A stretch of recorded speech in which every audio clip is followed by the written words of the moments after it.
Hello, everyone. This is Jesse Bowen with the Martial Arts Extraordinaire podcast. I'm the publisher for the magazine. Guess the name of the magazine. The magazine is the Martial Arts Extraordinaire magazine. Today, we are excited to have with us a young man who has just finished competing in the University World Games in Germany. We have Bomin Kim. How are you doing today, sir? Doing great. I'm doing great. How about you? Hey, I'm doing awesome. Listen, thank you for taking the time to chat with us. I'm really excited. I'm the manager for the Taekwondo event, which is coming to North Carolina, the University Games in 2029. I'm excited about that, for Taekwondo. So we really want to reach out to you and sort of, find that feeling in order to share with our listeners and let everybody know about the excitement of what's going to be, coming up. And we really want to talk to everyone about the powerful episodes that we are doing with the Martial Arts Extraordinaire magazine and podcast, where we're celebrating these champions. So 2029 is going to be big. It's going to be the largest sporting event in North Carolina. And so we really have a connection here because I was with Duke University Physical Education for 29 years. I started the karate program and went on for the Taekwondo program. We did the judo, bowling. So I did a lot of great things at Duke, great university. Really excited about the opportunities that is providing, especially in an intramural sports and everything. So tell us, sir, so how long have you been at Duke? I've been at Duke. This is my second year. I'm a sophomore, class of 28 right now, and I love Duke. It's been a great experience so far. Well, yeah, I tell everyone I have a lot of my friends. I won't go political in Carolina, Duke, but I was blessed to have the opportunity to work for both of them, and you're great. Duke provides a lot of great experiences. But let's go back to you, and you're involved in something that's very unique and something that's very different, and you had that opportunity to go to Germany and be a part of that. So tell us about, when did you get involved in the martial arts? So I got involved with Taekwondo when I was 3. My dad was my coach, so I guess at the beginning I didn't really have much of a choice. Like I was kind of dragged in by my dad. But as I went on, as I got better, as I went through tough times, I came to love the sport. And I came to love not only the sport, but the people involved in it. I love my team back home, Team K. I grew up with them. We shared a lot of sweat through winter training, summer trainings. I grew up to love them. But not only them, like the teammates I meet elsewhere from other cities like California, New Jersey, like I only see them at competitions, and we've built quite a good bond with a lot of them. So Taekwondo is a very special sport to me, not only because of the experiences that it gives me, but also the people, the connections that I've made. Wow. And, what about, Duke? I know that's pretty, intense and very special to have this opportunity. And I know as a student and also as an athlete, that must be pretty taxing of that responsibility. Yeah, it is a taxing experience. It's not easy, balancing classes, especially here at Duke, where the classes are known to be not easy, as well as competitions, especially last year when I went to Hong Kong for the World Taekwondo Championships. It was not an easy 2-3 weeks where I was just gone from school. I had to do a lot of work beforehand, a lot of work after I came back, but it all makes it worth it, right? Because who else at this university is going to World Championships, the World University Games? And I really consider myself lucky, which is what I think really pushes me to both train and study as hard as I do. So tell us about your experience in Germany, the atmosphere, the level of competition, and what it is that you felt like this was a big step, onto another stage as you represented Duke in the U.S. Yeah, so I think the World University Games in Germany was really special to me in that first, it was my first university games that I've ever been to. It was the first games where it wasn't just Taekwondo. I got to see a plethora of other sports. And it was honestly a great experience. I had so much fun. The opening ceremony, I think, had like 50,000 people in like a soccer stadium. And then each country walked out, and I felt like I was Son Min walking onto a stadium with like 50,000 fans like cheering me on. It was amazing. And then it was just really fun because I got to see athletes from other sports. I got to play table tennis with the U.S. table tennis team. I mean, I got cooked, but it was amazing, and it was just honestly a great experience. Just everything was new to me, like the country, the people, the food, and it was just I got to experience so many things, so many new people. Got to have a lot of fun with my friends that went with me, and it was a great experience. Well, that's really exciting. Really, I'm really glad for you. Really look forward to seeing the other things that you're going to be doing, as an athlete, and as you are, at Duke University and you're doing these different things. And for everyone, this is the International University Sports Federation. So coming to North Carolina in 2029, it's not just the Taekwondo. I'm just here today talking about the Taekwondo event, but it's going to be providing pretty much every sport will have that opportunity to participate. And again, this is the university games.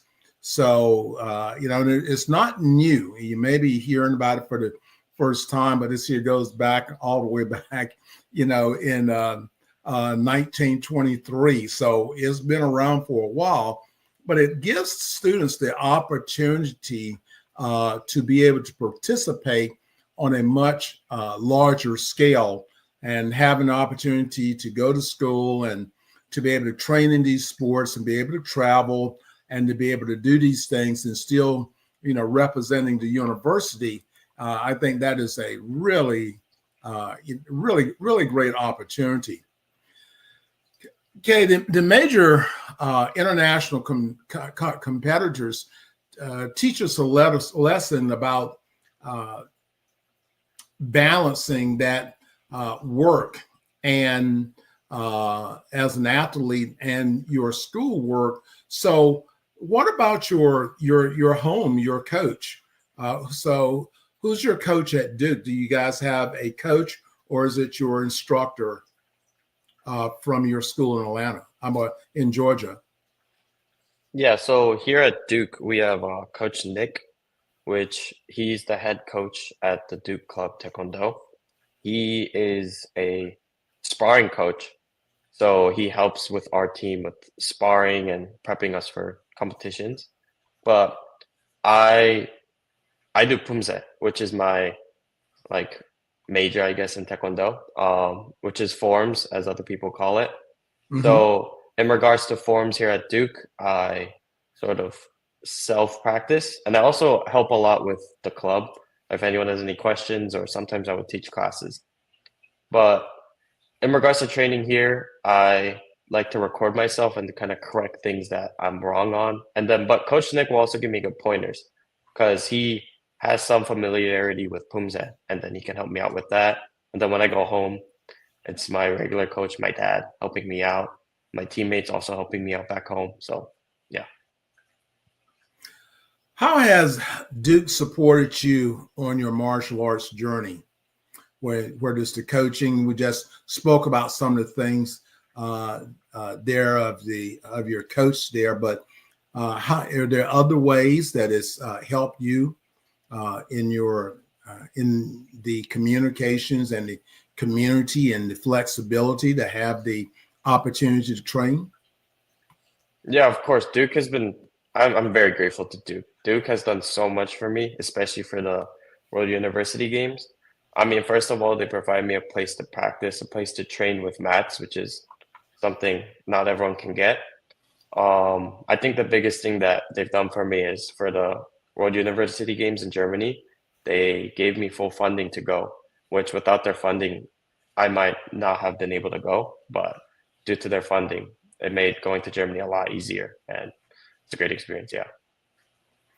Well, as a former Duke physical education instructor and sports performance coach, I deeply believe in the mental training, that power of, using mindfulness, visualization, and mental condition. So, do you do any training that's dealing with, visualization training? What's your mental game like? So I guess when I compete, my mental focus is on not what could happen, but what I can do best. So what my dad always tells me before I go in is don't focus on the result. Just focus on doing your best. Do it just like practice. And then that's what I try to focus on.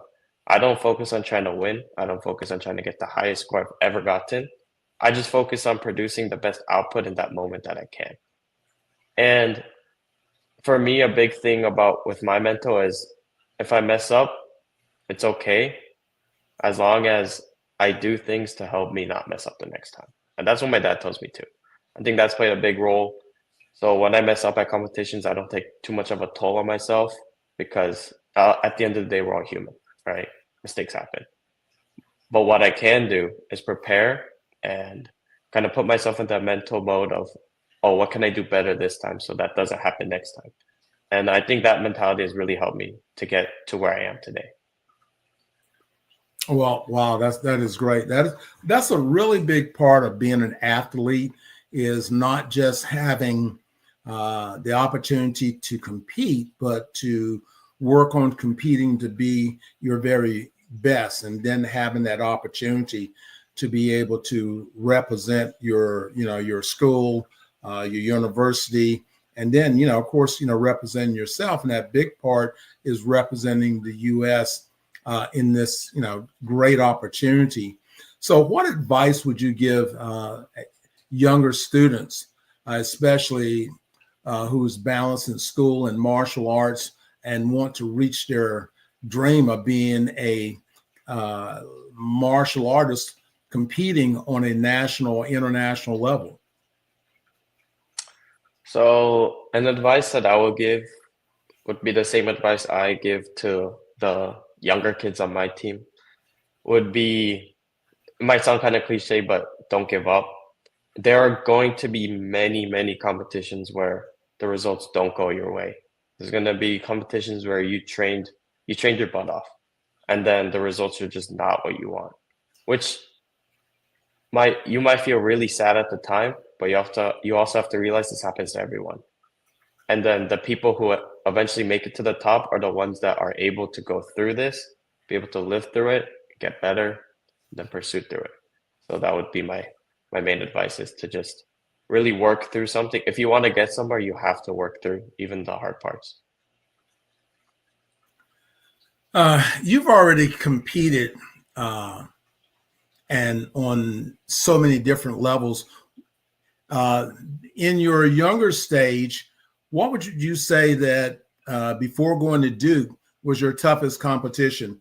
And what did you learn from that? And how did you take that lesson and bring it into the settings that you're into now on an international level? Yeah, so I would say one of my hardest competitions was probably 2022 World Championships. That was my first ever time representing the US in person and at a World Championships. So, granted, I was like one of the, guess you could say, freshmen on the team because I've never traveled with the national team. A lot of them have traveled multiple, multiple times. I was a new face, and I was very, very nervous leading into it. And the first round, the group stage round, I actually messed up, and that really got to my head in preparing for the next few rounds. We did make it up, like into the next rounds, but we made it as a much lower ranking that we wanted to. So that got to my head. But then what really helped me was one of the national team coaches said to me, or said to our team in general, just said, I'm not seeing what I want to see out of you guys, but I know what you guys are capable of. You guys are capable of winning. And for me, before this competition and even at the competition, I really thought we had no chance of winning, to be honest, because it was my first time there. Team Korea was there. I thought, to be honest, we had no chance of winning. But when she told me that she sees potential in us and then we have a good chance of winning, I realized my mindset was wrong. I realized that I always have to think about we have the chance to win. So with that mindset, we went and competed, and we actually did end up doing really good. I didn't mess up anymore. We made it to the finals against Korea, and I went with that mindset, and we were able to bring home the gold medal. So it's a great experience, but it's definitely hard on my mental. Wow. Now, that's really outstanding as an accomplishment. And I know when you're competing or you're in school and you're doing work, I know that same mindset really sticks with you. Uh, a lot of parents, they want to get their kids involved in Taekwondo or some form of martial arts. And I know you've been involved in it since you've been 3. And I know I have no idea where I would be right this moment if it had not been for the martial arts and for the opportunities that I've taken advantage of, because you probably had a choice of, am I going to, do this? Am I going to go to Germany? Am I going to compete? You probably, with your background, your dad and everything, you probably didn't have a choice, but there's always a choice. But parents that are thinking about getting their kids involved in the martial arts or in Taekwondo, what would you say, just in the number of kids that you've had the opportunity to work with? And how old were you when you actually achieved black belt? So I got black belt when I was first grade. So what was that, like 6 years Mm-hmm. old? And sorry, what was the question about parents? How parents that are thinking about getting their kids involved in the martial arts, and based upon your experience and impact, what would you say about them to encourage them to consider Taekwondo, of finding a school and getting their kids involved in martial arts? Oh yeah. So yeah, as I said, I got my black belt when I was around 6, and I would say the main thing for parents considering putting their kids in martial arts would be, of course, your kid has the potential of making the national team, going to these big competitions, and you know being a really successful athlete. But more than that, I would say is really what martial arts can provide. What martial arts over like other sports like don't provide, I guess, is discipline. I think martial arts is very good at teaching discipline and community. I haven't seen a community like the martial arts community, other sports. Maybe it's because I'm not as involved in other sports. They might have, communities just as well. But from what I've seen, the martial arts community is very tight and is very willing to help each other out. So I think that's a very good community to be involved in. I mean, I see parents at the Taekwondo like very willing to help each other out just because both of their kids are in the martial arts, even when they're at different schools. They're like, oh, if you need help with something, because for where I'm from back home, a few martial arts schools do black belt testing all together. So it's like 8, 10 schools doing it all together. And all the parents there are very friendly, very supportive. And you see like 50 parents cheering on this one kid. And it's a great experience to see. And it's just things like this that I think you can't get anywhere else. Wow. That's really great. I really want to thank you. And it's been an absolute pleasure to speak with you today. Your dedication, humility, and your excellence truly embodies the spirit of the martial arts. And on behalf of the Martial Arts Extraordinary Magazine, Elite Publication, and our entire martial arts community, we congratulate you.